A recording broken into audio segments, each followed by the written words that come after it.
अस्सलाम वालेकुम वरहमतुल्लाह। दोस्तों, आज हम मौसमी मकई पे बात करने जा रहे हैं और देखेंगे कि मौसमी मकई से अच्छी पैदावार हासिल करने के लिए इसको कब काश्त करना चाहिए, कौन सा बीज जो है वो आपको कम खर्च में बेहतर पैदावार दे सकता है, इसका थोड़ा सा फर्टिलाइज़र प्लान भी देखेंगे।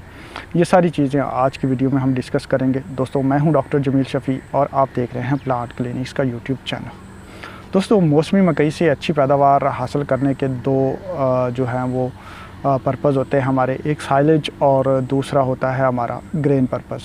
अगर तो आप ग्रेन पर्पज़ के लिए काश्त करने जा रहे हैं तो बेस्ट जो वक़्त है वो इसको काश्त करने का वो जुलाई के आखिरी 2 हफ़्ते हैं, और या फिर लेट अगर आप थोड़ा सा जाएं तो अगस्त का पहला हफ़्ता, यानी कि आप कह लें कि जुलाई के आखिरी 2 हफ़्ते और अगस्त का पहला हफ़्ता ग्रेन पर्पज़ के लिए, दानों के लिए अच्छी पैदावार हासिल करने के लिए बेहतरीन और सेफ़ जो है वो पीरियड है। क्योंकि इससे आगे पीछे जाएंगे थोड़ा सा, अगर आप जल्दी काश्त कर लेते हैं तो अगर हीट वेव आ जाती है तो फिर पैदावार मुतासर हो जाती है ड्यूरिंग जब पोलिनेशन का मरहला चल रहा होता है। और अगर आप सब जो है साइलेज पर्पज़ के लिए काश्त कर रहे हैं तो जुलाई का पूरा जो महीना तक, जो अगर सेफ़ पीरियड की बात करें तो 10 जुलाई से लेकर आप इसको काश्त शुरू कर सकते हैं। और इसमें अगर हम दूसरी चीज़ जो बेहतर पैदावार हासिल करने के लिए होती है, बीजों की सिलेक्शन है। साइलेज पर्पज़ के लिए तो मैं आपको रिकमेंड करूंगा कि आप अगर जंबो मेज़, इस पे हमने वीडियोस लगाई हैं, उस पे चले जाएं तो वो आपको ज़्यादा बेहतर पैदावार दे सकती है। उसकी पौधे की हाइट काफ़ी ज़्यादा है, जिसकी वजह से उसका मैस, बायोमैस जिसको हम कहते हैं, जो साइलेज पर्पज़ के लिए बहुत अहम रोल होता है कि साइलेज की पैदावार में उसका बायोमास बहुत ज़्यादा है। हाइट पौधे की तकरीबन 14 से 16 फुट तक चली जाती है।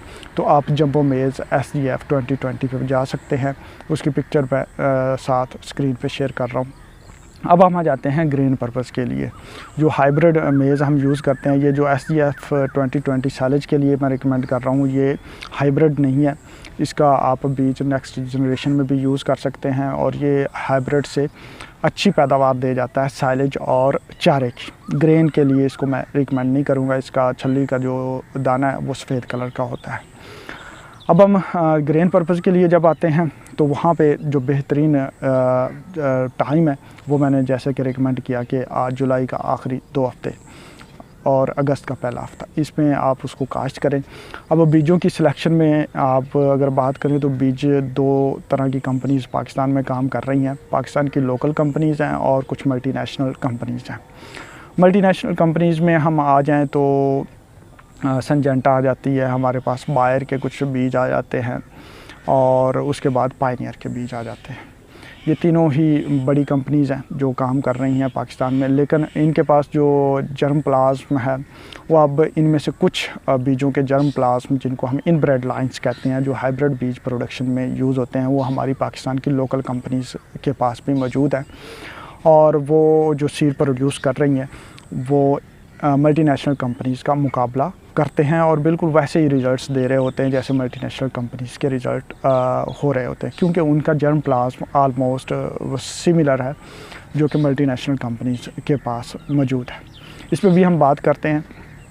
अब जो मल्टीनेशनल कंपनीज़ के बीज हैं उनकी कीमत काफ़ी ज़्यादा चल रही है और जो हमारी लोकल कंपनीज़ हैं उनकी कीमत जो है वो उनसे काफ़ी नीचे आती है। अगर हम संजेंटा, बायर और दूसरी जो है पायनियर की बात करें तो आजकल जो रिसेंटली मैंने सीड के रेट्स देखे हैं वो 12 से 13 हज़ार रुपये का 1 एकड़ का जो बीज है वो थैला मिल जाता है। और अगर हम लोकल कंपनीज़ की में आएँ तो लोकल कंपनीज़ में मर्करी सीड्स है, एप्सन सीड्स है, और हमारे पास जो है कुछ और कंपनीज़ भी आ जाती हैं।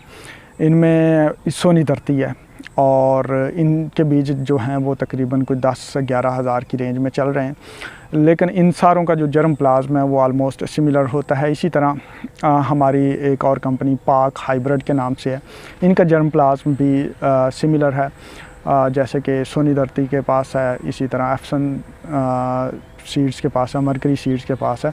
ये सेम जर्मप्लाज्म पाक हाइब्रिड के पास भी है, लेकिन जो पाक हाइब्रिड के रेट्स हैं वो काफ़ी इकनॉमिकल हैं किसानों के लिए। वो तकरीबन जो है वो 10,000 से नीचे ही किसान को सीड उनका मिल जाता है, लेकिन इनमें जर्मप्लाज्म जो है वो सेम ही मिल जाता है। अब हम बात करते हैं कि पाकिस्तानी कंपनीज़ मेनली किन जर्मप्लाज्म में काम कर रही हैं। उसमें हम मेजर जो ज़्यादातर कंपनीज़ के पास है वो 30Y 87 वाला जो इनब्रेड लाइंस हैं वो उनके पास मौजूद थी, और P40 वाली लाइंस मौजूद थी। अगर हम इनके बात करें तो ये लाइंस जो हैं, इनकी इनब्रेड लाइंस पाकिस्तानी कंपनीज़ के पास मौजूद होने की वजह से अगर आप P40 लगाना चाह रहे हैं तो उनमें पाकिस्तानी कंपनीज़ की भी सिलेक्शन की जा सकती है।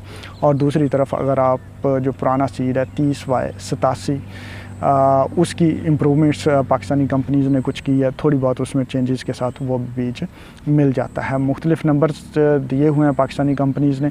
अब हम पाक हाइब्रिड के जो कंपनीज़ है इसके पास 2 बीज जो मैंने देखे हैं और उनके रिज़ल्ट्स काफ़ी अच्छे हैं।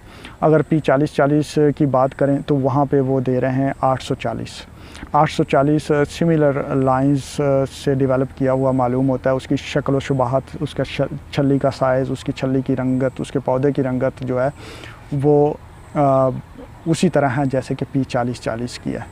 इसी तरह 30Y जो 87 है उसी तरह का पौधा, उसमें थोड़ी बहुत इम्प्रूवमेंट्स के साथ इनके पास जो है वो 90-66 जो है वो मिल जाता है, उसको आप काश्त कर सकते हैं।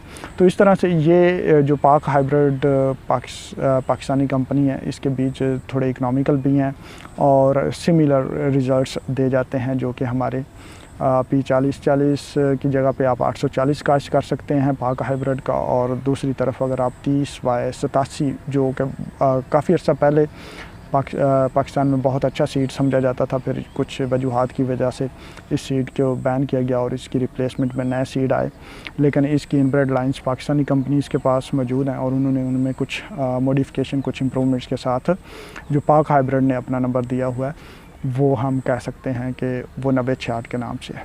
तो ये बीज आप काश्त कर सकते हैं। अब पाक हाइब्रिड के बीज हासिल करने के लिए जो है वो मैं नंबर नीचे स्क्रीन पे चला रहा हूँ, आपको इकोनॉमिकल भी पड़ेंगे और सिमिलर रिज़ल्ट्स जो हैं वो मिल सकते हैं।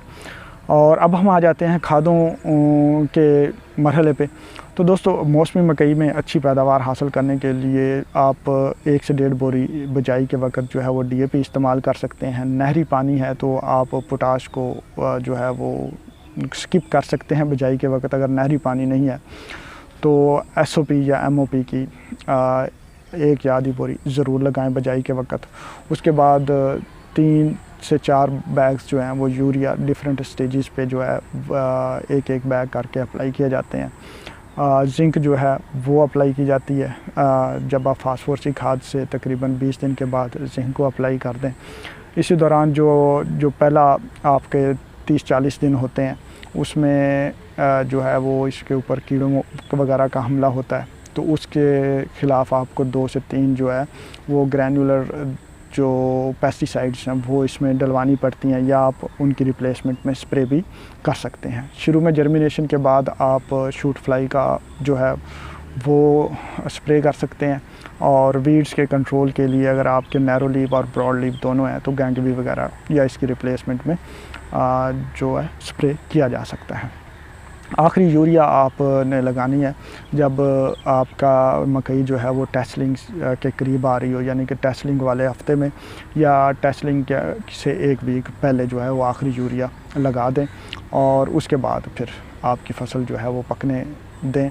उसको बस उस स्टेज पे पानी की कमी ना आने दें, क्योंकि अगर पोलिनेशन के दौरान हीट वेव चले और पानी की भी कमी हो जाए तो फिर पोलन जो है वो मर जाते हैं और जिससे पैदावार मुतासर होती है।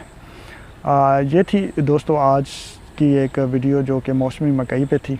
आप अपना एक्सपीरियंस ज़रूर बताइएगा कि आप कौन सा फर्टिलाइज़र प्लान जो है वो फॉलो करके बेहतरीन पैदावार ले रहे हैं, और अगर आपने पाकिस्तानी कंपनीज़ में किसी कंपनी के जो बीज हैं वो इस्तेमाल किए हैं तो उनके रिज़ल्ट्स जो हैं वो हमारे साथ शेयर ज़रूर कीजिएगा।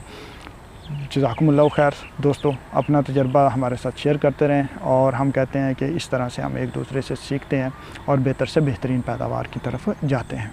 अपनी दुआ में याद रखिएगा। मिलते हैं अगली वीडियो में, तब तक अल्लाह हाफ़िज़।